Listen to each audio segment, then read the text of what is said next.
To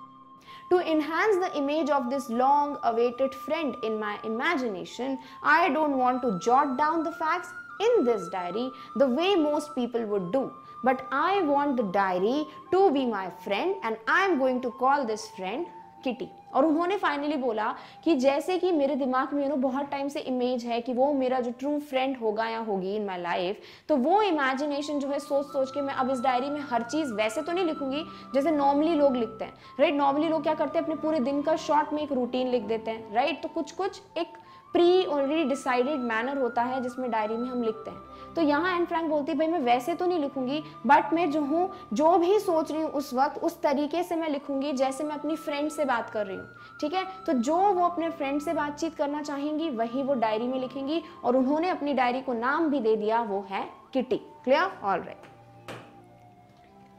Since no one would understand a word of my stories to Kitty if I were to plunge right in, बोल रही हैं कि मैं जो हूँ कुछ भी लिखूंगी अगर डायरी में डायरेक्टली जंप इन करूंगी अभी वाली सिचुएशन में, तो कहीं ना कहीं लोग जो हैं वो समझ नहीं पाएंगे। प्लंज यानी जंप और डाइव क्विकली, यानी एन फ्रैंक अगर डायरेक्टली अभी वाली सिचुएशन के बारे में लिख देती हैं डायरी में तो कहीं ना कहीं लोग कंफ्यूज हो जाएंगे, राइट। तो थोड़ा इंट्रोडक्शन तो लिखना पड़ेगा उनको। I would better provide a brief sketch of my life, much as I dislike doing so. वो बोल रही है कि मैं एक शॉर्ट में अपनी लाइफ का स्केच यानी कि अपनी लाइफ के बारे में थोड़ा बहुत बता देती हूँ ताकि आपको आइडिया हो जाए कि आप किसकी डायरी पढ़ रहे हो, बट ये चीज़ करना मुझे बिल्कुल नहीं पसंद, यानी उनको अपनी लाइफ के बारे में डिस्कस करना पसंद ही नहीं है क्योंकि कुछ अच्छा हो ही नहीं रहा था। जो सिचुएशन वो फेस कर रही थी लाइफ में, वो सिचुएशन की वजह से she never liked to talk about her life.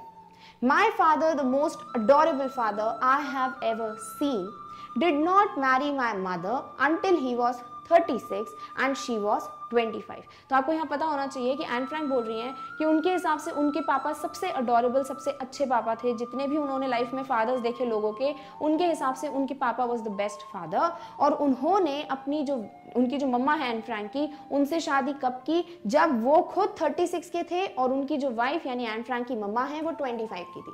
तो आपको पता होना चाहिए एन फ्रैंक के papa was 36 and mama was 25 when they got married. My sister Margot was born in Frankfurt in Germany in 1926। और इनकी सिस्टर जो है जिसका नाम है मार्गॉट, जो कि फ्रैंकफर्ट में पैदा हुई थी, जो एक जर्मनी की जगह है, वो कब पैदा हुई थी? इन 1926।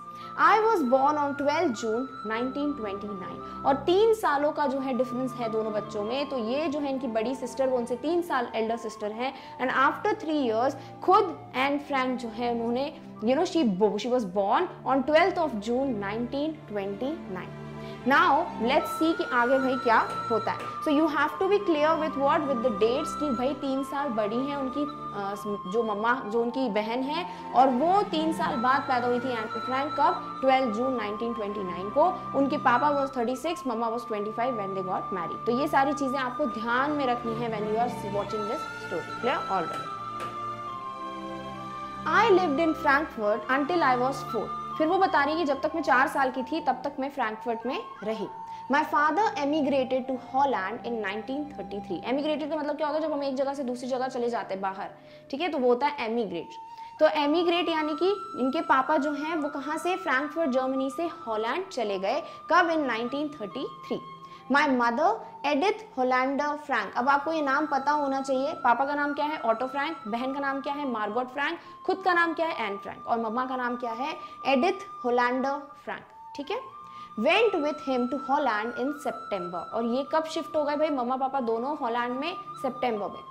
While Margot and I were sent to Aachen to stay with our grandmother। और इनकी जो बड़ी सिस्टर है मार्गरेट फ्रैंक और ये खुद एन फ्रैंक जो है, इनको आचन में, जो कि क्या है? Aachen is a city in Germany, वहां पर इनकी ग्रैंड मदर के पास जो है इनको भेज दिया।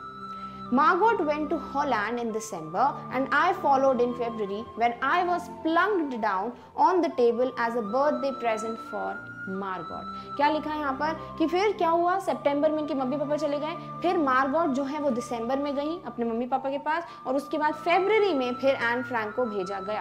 कब? When I was plonked down. Plonked down का क्या मतलब होता है? Put down in a casual way, यानी ना एकदम से रख देना। Plonked down on the table as a birthday present for Margaret, यानी कि मेरी बड़ी बहन के लिए एक तरीके के बर्थडे प्रेजेंट की तरह मुझे जो है वहां पर भेज दिया गया हो, ऐसे मुझे फरवरी में हॉलैंड भेजा गया। Clear? All right. I started right away at the Montessori nursery school. I stayed there until I was 6. और जैसे ही इनको हॉलैंड भेजा गया, वहां पर ये एक मॉन्टेसरी स्कूल में भेज गई। Now what is a Montessori school? जहां पे हैंड्स ऑन एक्टिविटीज ज्यादा होती है, बच्चों को डिफरेंट एक्टिविटीज ज्यादा सिखाई जाती है, उसे कहते हैं Montessori school. So Montessori is education that involves free activity with in a prepared environment, यानी एक इन्वायरमेंट प्रिपेयर किया जाता है और उसी के अंडर वो एक्टिविटीज उनको सिखाई जाती है। और ऐसे ही स्कूल में एन फ्रैंक ने अपनी एजुकेशन स्टार्ट की, जब तक वो कितने की थी? 6 ईयर्स की। ठीक है। At which time I started in the first form, और until 6, यानी कि 6 साल तक की उम्र तक वो वहां पर पढ़ती रही। In the 6th form my teacher was Mrs. Kupras, the headmistress। और 6th form जब आ गया, यानी कि वो जब 6 साल की थी, तो उन्होंने अपने फर्स्ट फॉर्म में स्टार्ट किया था। स्कूल में इस तरीके से बोला जाता था कि फर्स्ट फॉर्म। ठीक है। फिर जब 6th फॉर्म आया, तब उनकी जो हेडमिस्ट्रेस थी, जो टीचर थी, वो कौन थी? मिसेस कूपरस। तो आपको ये सब नाम पता होने चाहिए। At the end of the year, we were both in tears as we said a heartbreaking farewell। यानी 6 फॉर्म्स के लिए ही ये स्कूल की एजुकेशन होती है, जो एन फ्रैंक ने कंप्लीट की। और उस वक्त जब उनकी एजुकेशन यहाँ एंड हो रही थी, तो उनकी जो हेड मिस्ट्रेस थी, जो टीचर थी, मिस्ट्रेस कूपरस, ये मिसेस कूपरस और एन फ्रैंक जो है बहुत ज्यादा रो रहे थे when there was a farewell going on, यानी कि जब ये अपना स्कूल छोड़कर जा रही थी। In the summer of 1941, Grandma fell ill and had to have an operation, so my birthday passed with little celebration। क्या लिखा है फिर भाई? 1941 में मेरी जो ग्रैंड माँ है, उनकी तबीयत खराब हो गई, शी फॉल इल, और अनफॉर्चुनेटली उनका ऑपरेशन कराना पड़ा, and that's why Anne Frank का जो बर्थडे सेलिब्रेशन है वो बहुत ही नॉर्मल सेलिब्रेशन हुआ। All right. Grandma died in January 1942। इनकी ग्रैंडमदर की डेथ कब हुई है? जनवरी 1942 में। No one knows how often I think of her and still love her। किसी को भी नहीं पता, उन्हें ऐसे लिखा है डायरी में कि कोई कभी ऐसा नहीं सोच पाता, या कभी किसी ने ऐसे सोचा नहीं कि मैं उनसे कितना ज़्यादा प्यार करती हूँ और मैं उन्हें बहुत ज़्यादा याद करती हूँ। तो एन फ्रैंक जो है वो अपनी ग्रैंड मदर को मिस करते हुए यहाँ पर मेंशन कर रही हैं कि she really loved her grand mother and she Mrs her more often.